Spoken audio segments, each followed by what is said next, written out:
Hello everyone, I welcome you all for the today's session of the current affairs. So as you all know कि हम current affairs को quiz के form में discuss करते हैं ताकि हमें करंट अफेयर्स को अलग से ना पढ़ना पड़े, है ना। तो यस, इन अ वे आप इसे आपका रिवीजन सेशन भी कह सकते हो. So without any further delay, let's begin with our session. Okay, so the first question is on our screen. So, who is the first civil servant to be appointed as the brand ambassador for the Fit India movement? तो government of India जो है वो fit India movement को run करती है. तो इस movement का ब्रांड एम्बेसडर किसे चुना गया है, जो कि एक फर्स्ट सिविल सर्वेंट है. ठीक है, पहले बार ऐसा हुआ है कि किसी सिविल सर्वेंट को इस मूवमेंट के लिए चुना गया हो एज अ ब्रांड एम्बेसडर. ठीक है, तो उन व्यक्ति का नाम क्या है. ठीक है, yes. So the correct answer is Narendra Kumar Yadav. आप इनका नाम हमारे प्राइम मिनिस्टर नरेंद्र मोदी जी से रिलेटेड है ना, नरेंद्र. सो आप ऐसे करके याद कर सकते हो. ठीक है, तो Narendra Kumar Yadav is the correct answer. काफ़ी छोटी उम्र में जो नरेंद्र कुमार यादव जी हैं ये सिविल सर्वेंट बन गए थे.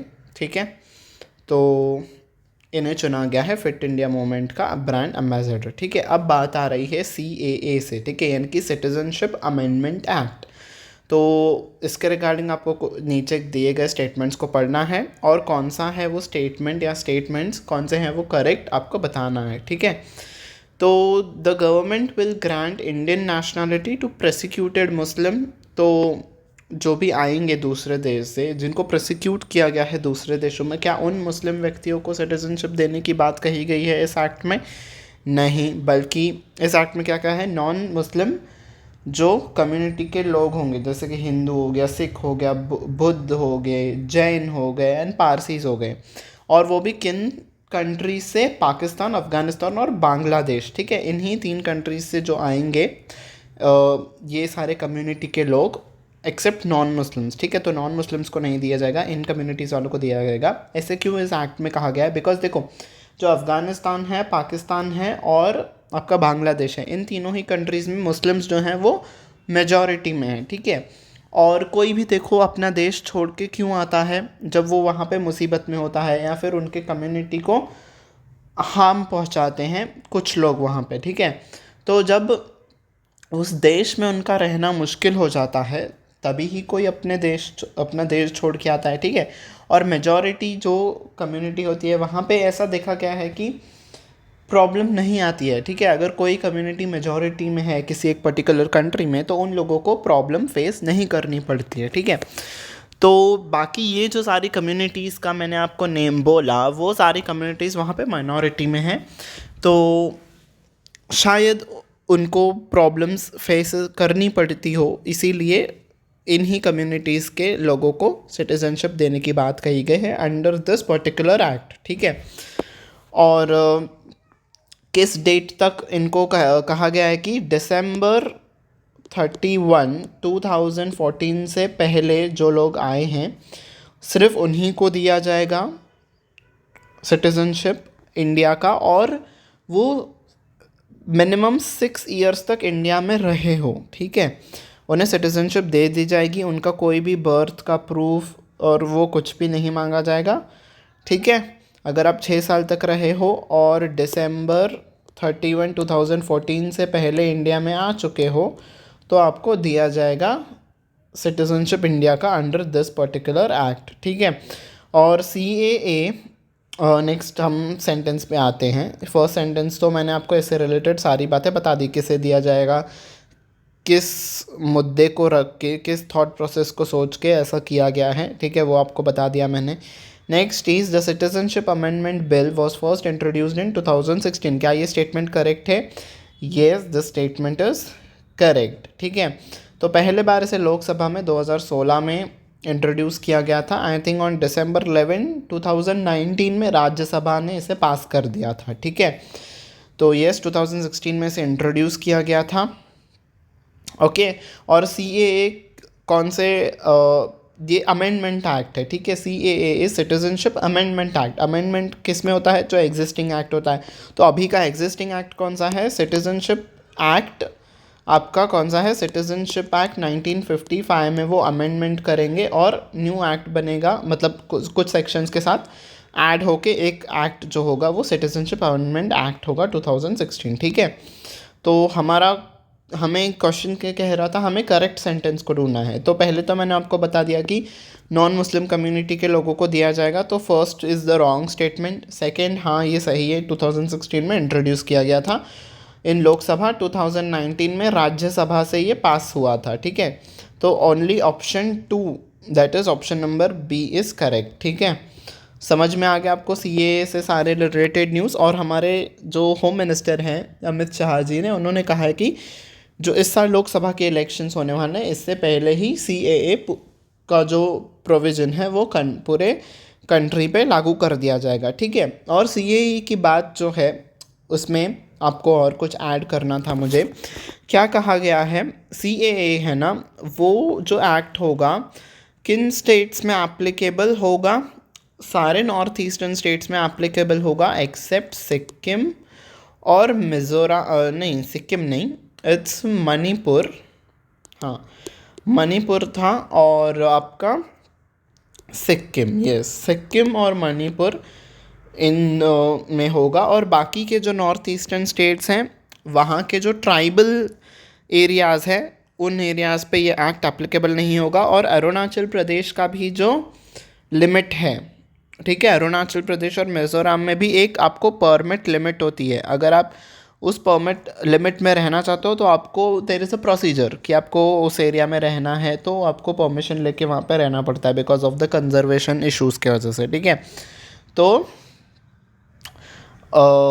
इन दो स्टेट्स को छोड़ के और बाकी के नॉर्थ ईस्टर्न स्टेट्स के ट्राइबल एरियाज़ को छोड़ के अरुणाचल प्रदेश और मिज़ोरम के इंटर परमिट लिमिट को छोड़ के बाकी पूरे कंट्री पे ये एप्लीकेबल होगा, ठीक है। तो ये बात थी आपकी सीएए से रिलेटेड, ठीक है।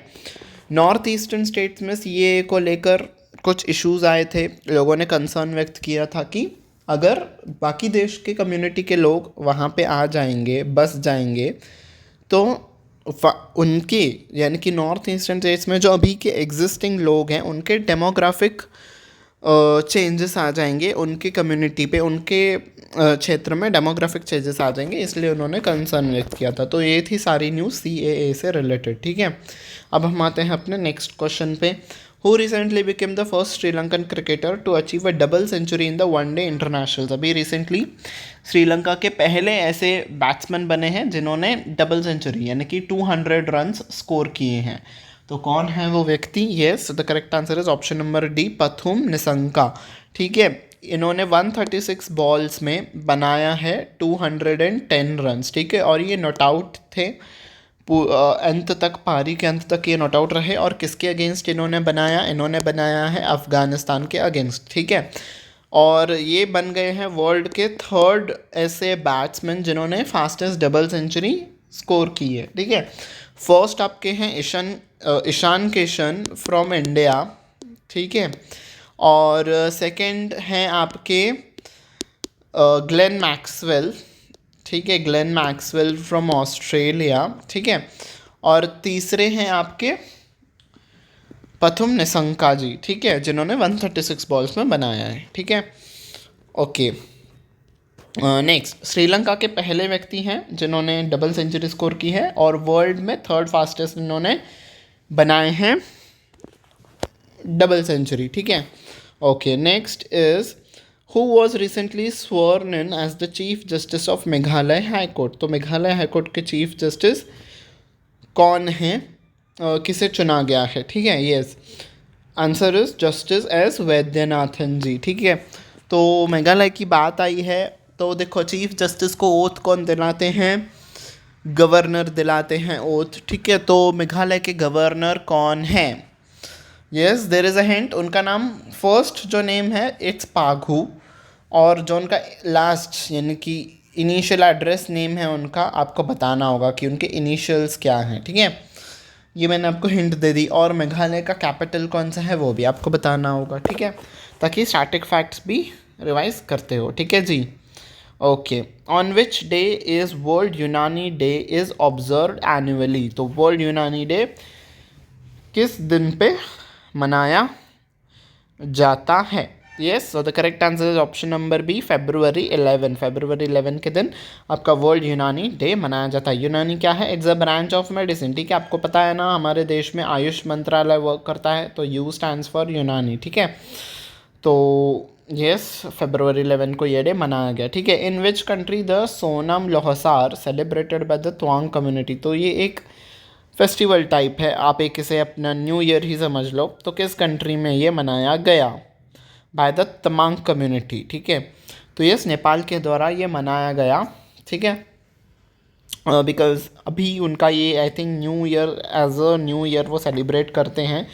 ये जो है आई थिंक चाइनीज़ कैलेंडर को ये फॉलो करते हैं। ठीक है, तो चाइनीज़ का भी अब न्यू ईयर था, तो चाइनीज़ कैलेंडर के हिसाब से इनका ये न्यू ईयर इन्होंने मनाया। ठीक है, ओके।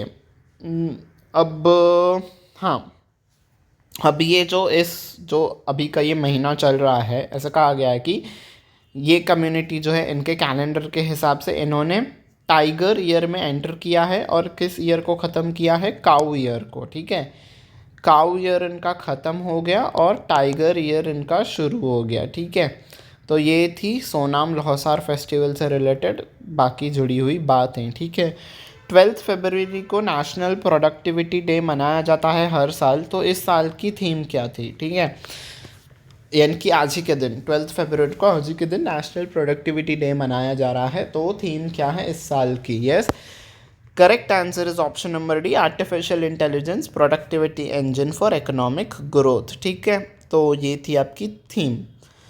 ओके जी, next question is dash tourism honoured Neeraj Chopra with a plague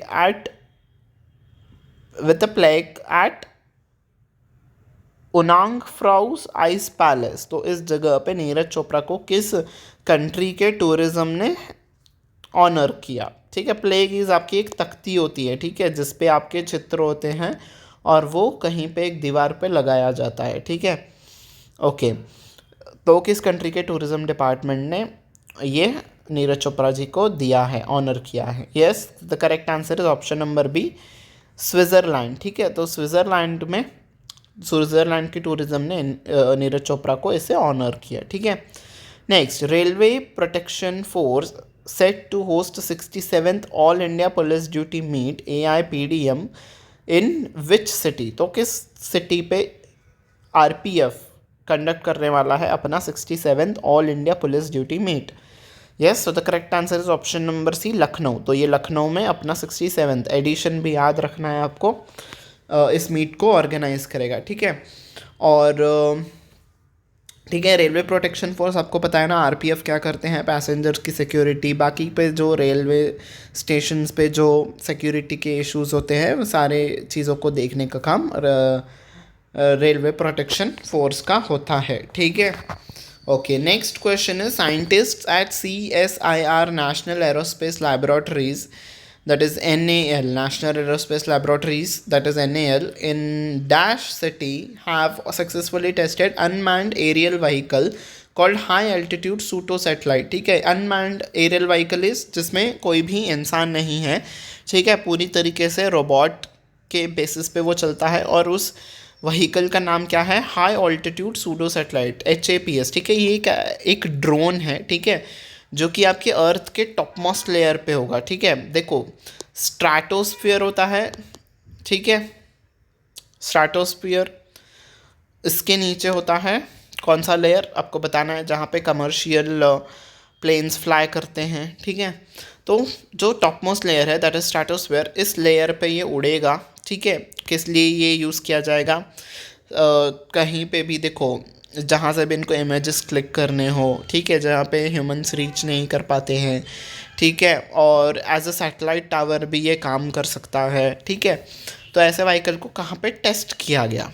yes, the correct answer is Bengaluru. ठीक है, बेंगलुरु में इसे टेस्ट किया गया। ठीक है, किसके द्वारा टेस्ट किया गया? कहाँ पे ये टेस्ट किया गया? साइंटिस्ट ने किस जगह पे टेस्ट किया? National aerospace laboratories, that is NAL। ठीक है, आपका क्वेश्चन पूछा जा सकता है एग्ज़ाम में कि HAPS जो अनमैन्ड व्हीकल है, इसे साइंटिस्ट ने किस जगह पे टेस्ट किया? तो बेंगलुरु के नेशनल एरोस्पेस लैबोरेटरीज में टेस्ट किया गया। ठीक है, तो yes, this was it for the today's session. I hope you have liked it. If you have liked it, don't forget to hit on the like button, ठीक है. Also don't forget to share it with your other friends, ठीक है. चाहे वो किसी भी exams के preparation कर रहे हो, चाहे वो एसएससी हो, रेलवेज हो, यूपीएससी हो, ठीक है, सीजीएल हो, एमटीएस हो, डिफेंस एग्ज़ाम हो, बैंकिंग एग्ज़ाम्स हो, इंश्योरेंस हो, ठीक है.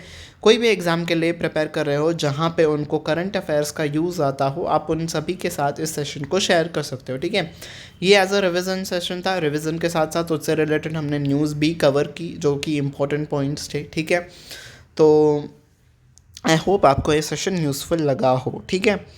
सो अगर आपके कोई भी फीडबैक्स हैं, you can tell me in the comment section on which I can work upon it so as to improve the session, ठीक है.